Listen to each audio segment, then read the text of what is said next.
alunos, tudo bem? Bom, como vocês já estão acompanhando, né, no decorrer das aulas, estamos vendo sobre os biomas brasileiros e na aula de hoje vamos ver um pouquinho sobre o Cerrado. Bom, nessa imagem aqui, podemos ver onde o bioma está localizado, que é toda essa parte laranjada.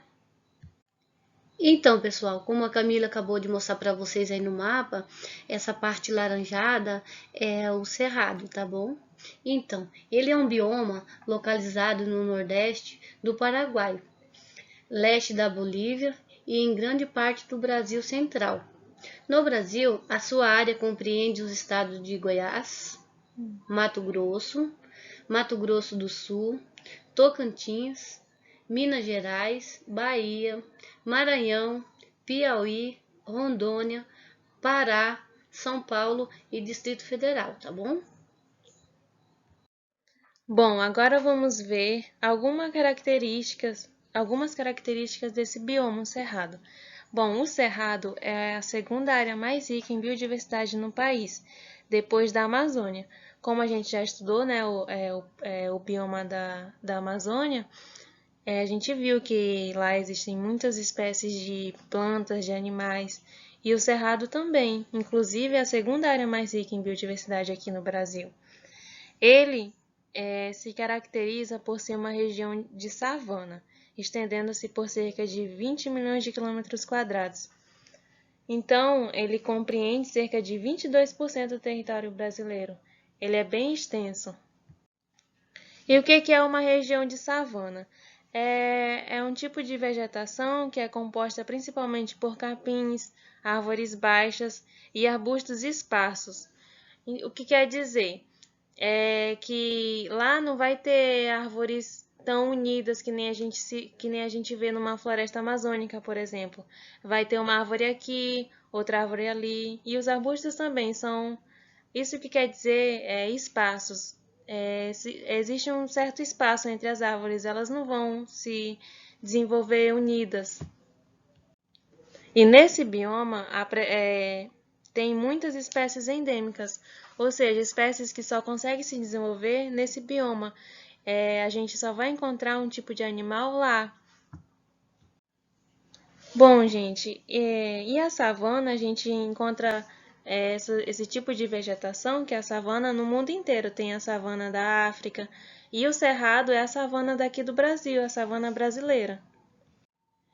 E a savana daqui, ela é reconhecida como a maior biodiversidade do mundo, abrigando cerca de 11 mil espécies de plantas nativas, sendo aproximadamente 4 mil espécies endêmicas.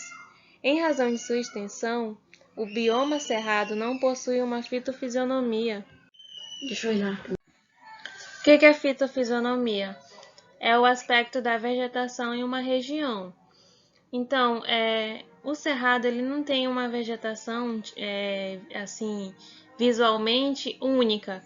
A vegetação é bastante diversificada, variando de formas campestres, como campos limpos, a formações florestais densas, como os cerradões. Ou seja, pode ter algumas regiões do cerrado que é só aquele campo bem limpo, e outras regiões onde já vai ter algumas árvores, arbustos. E esses fatores, os fatores que possibilitam essa variedade de fisionomias, está relacionado com os tipos de solo, tipo de clima e tipo de relevo nas regiões que abrigam o cerrado. Então, pessoal, eu vou falar um pouquinho aqui sobre o clima no Cerrado. O clima no Cerrado é quente e úmido no verão e frio e seco no inverno, com temperatura média anual de 23 graus Celsius. As chuvas, elas predominam no verão e primavera. É um fenômenos naturais como os raios, atrito entre as rochas e queimadas intencionais que provocam incêndio no cerrado. Entretanto, o fogo no cerrado nem sempre é prejudicial. Quando falamos sobre fenômenos naturais, gente, que é o raio, ao cair o raio, ele, se pegar o capim estiver bem seco, a árvore bem seca, ele acontece de pegar fogo, entendeu? E também esses, quando eu falo intencionais, é pessoas que vai lá, provocam e colocam mesmo porque quer colocar o fogo, entendeu? Isso também. E causando um incêndio no cerrado, tá?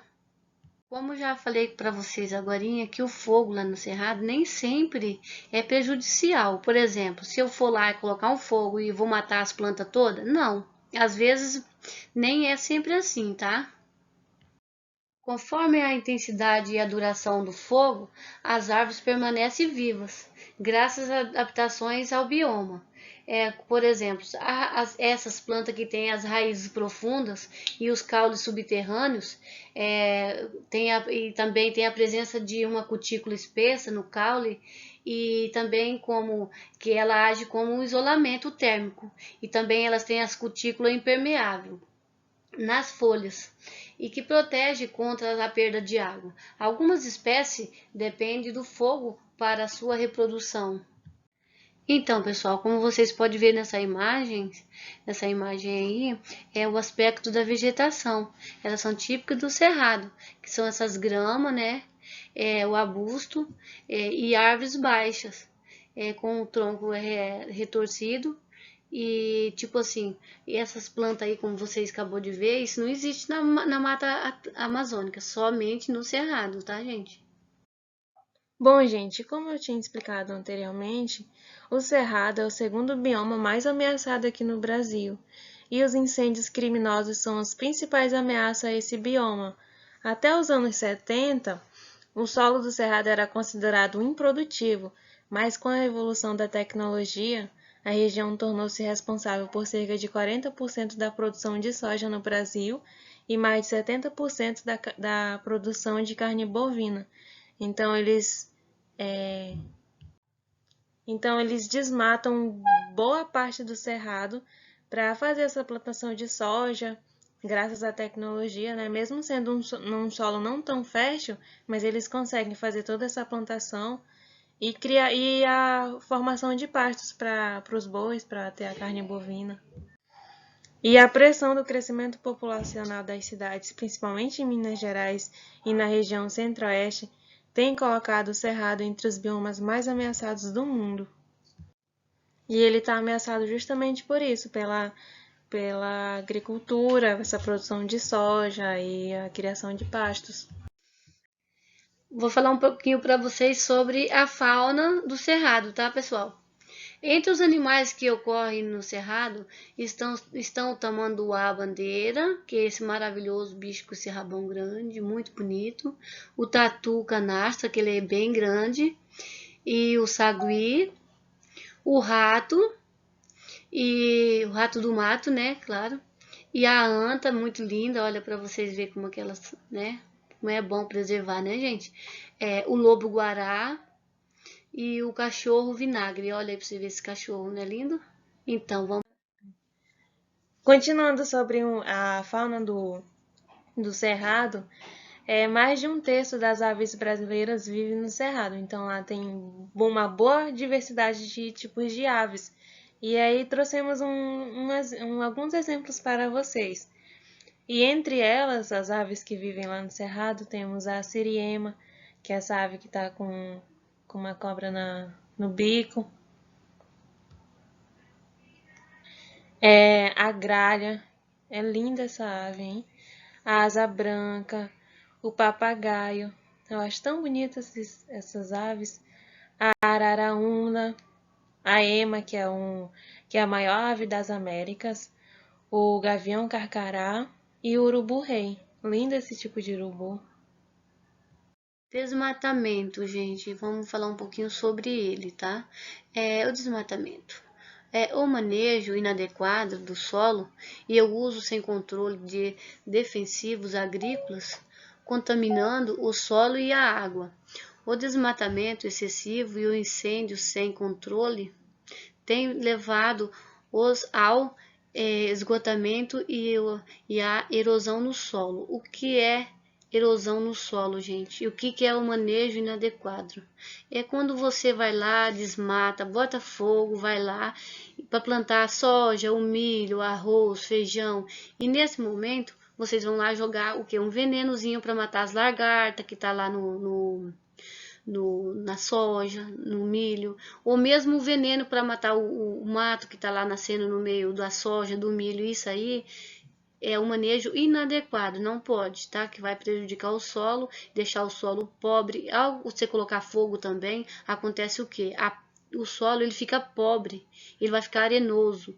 E nesse decorrer desse tempo que vai chover e vai acontecer o que? Aquelas enxurradas vêm e vai fazendo buraco e vai acontecendo o que? Erosões, entendeu?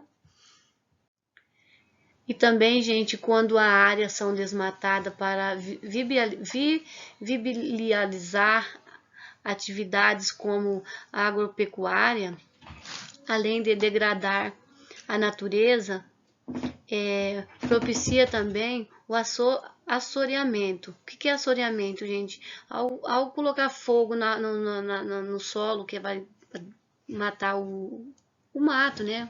Para queimar o mato, aquela terra ela vai ficar fraca, ela vai ficar degradada, e aí o que acontece? Essa área vai ficar muito fraca, o solo vai ficar fraco e acontece assoreamento das áreas, das bacias, que pode provocar contaminações das águas. Por causa de uso de agrotóxicos, que são os venenos, que eu acabei de dizer ali em cima, que eles colocam nas plantas, ou mesmo no solo para matar o mato, da produção de agrícola, certo?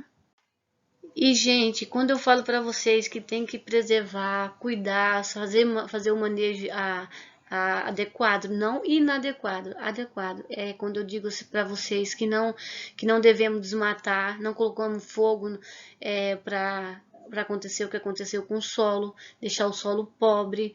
Então, vocês têm que se conscientizar que nós devemos preservar o solo, preservar a nossa natureza, entendeu?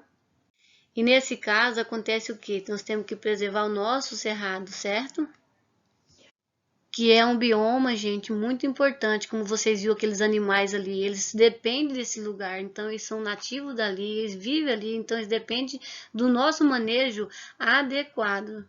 E se nós não tiver cuidado com esse manejo, com esse cuidado mesmo com todos esse lugar do cerrado, o que vai acontecer com esses animais ou mesmo as plantas? Vai ficar em extinção.